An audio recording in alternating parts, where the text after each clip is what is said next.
and he will face G1 Bay, Nick Morabito, and Ryan Clifford. 1, 2, 3 in the Syracuse Mets batting order. Earlier on today, there was some dense fog that rolled through the area. Basically, when the rains came overnight into the morning hours, it brought the fog with it, but luckily the sun was shining about an hour ago and the fog cleared around 5 o'clock, right on schedule, so we are on track as Gallardo peers in over his red glove, goes into the windup, and tonight's game is underway. With a first pitch fastball taken down and in for a ball, 1-0. Underway right on time at 6:35, under 72 degrees Fahrenheit and 22 Celsius. Right over the middle of the rubber, Gallardo's 1-0 pitch is slashed foul by G1 Bay. That's up in the sweets, even on the count of the ball and a strike. For Gallardo, his last start came with the New Hampshire Fisher Cats, as Bay punches one down the left field side towards the screen and into the seats. Now 1-2. 4 innings against Hartford, in which was maybe his toughest outing of the season. 4 innings, 9 hits, and 7 runs.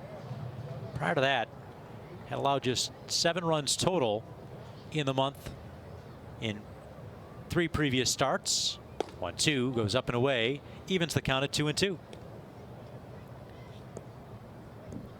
Yeah, he kind of, you know, once he came up here, all of a sudden, Bison's got all these rehab pitchers from Toronto, so he kind of curtailed his starts, but he had to work out of the bullpen a couple times. But now he should be back and ready to go in the regular rotation. And left that one up and away with the breaking ball. Just got away from him a little bit there. Now you don't want to walk this guy because he can run.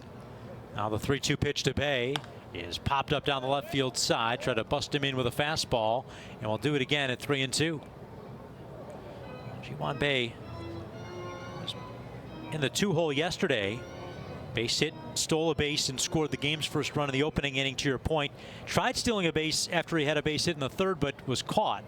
So 1 of 2 on stolen base attempts yesterday. Another 3-2 up and away ball 4. Gallardo issues the walk to Bay, leading off the game. Well, his last out, he went 3 innings, did not allow 1 base on balls. Now he walks the first batter. Now the 2-1 pitch is chopped back up the middle. That bounces its way through into center field for a base hit. 1 run is home as Bay scores without a problem. The payoff. Hit up the middle. Second baseman Bay will field, flips to second for 1. The turn by Kessinger is in time to get the 4-6-3 double play. And he came around to score. Bay also had a base hit to right field in the second inning. A sharp 1-hopper past Keys. So he's 1 for 1 with a walk and a run scored. And so he'll face Garcia. And breaking ball misses, ball 1. And for Yimmy, he has been on the injured list, placed on the 15-day IL right at the end of spring, and then the transfer to the 60-day injured list with that right elbow ulnar nerve and AC joint surgery that he underwent last year that ended his season. And Bay lines one out into right field. That's going to drop for a base hit. Ward charging hard will hold Rudick at second base as the throw comes into third. So just like that, the first 2 men aboard for the Mets here in the 5th after they had been retired 9 guys in a row.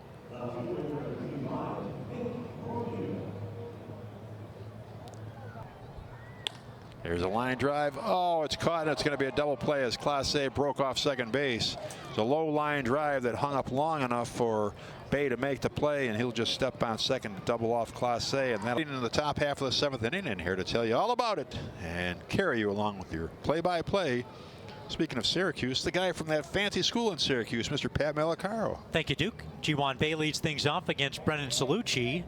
Just his second pitch in relief. Got a ground out of Matt Rudick on 1 pitch that ended the 6th, and goes inside to G1 Bay with a slider, ball 1.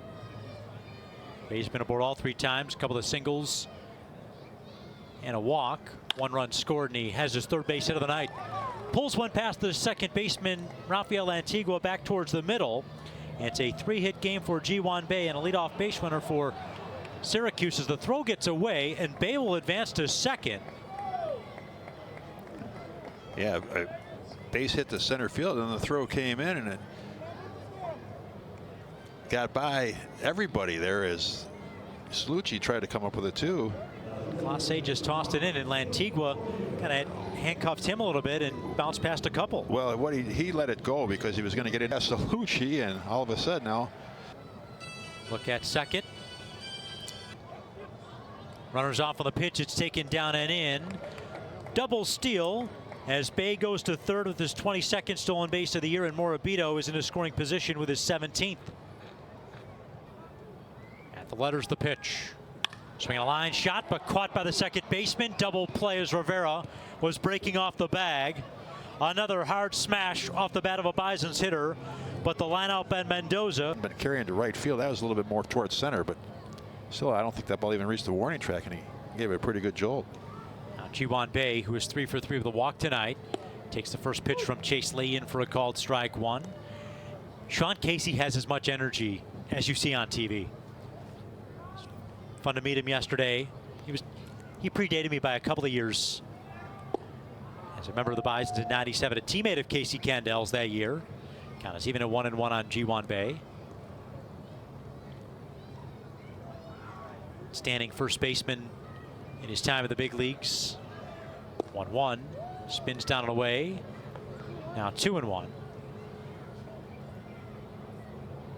Seen him on MLB Network. He could hit. Made his major league debut with Cleveland in '97, eventually starring for Cincinnati. Fly ball to center field. Clase goes back on the run. He'll make the catch. A busy top of the 8th as all 3 outs go into the glove of Jonathan Clase. 3 up in record and 2 saves across 15 and a third innings. 1-1 is chopped on the ground on the right side. A couple of bounces. Bates to his left. On to first in plenty of time. Kirk rounds out, and leadoff man retired in the bottom of the 8th.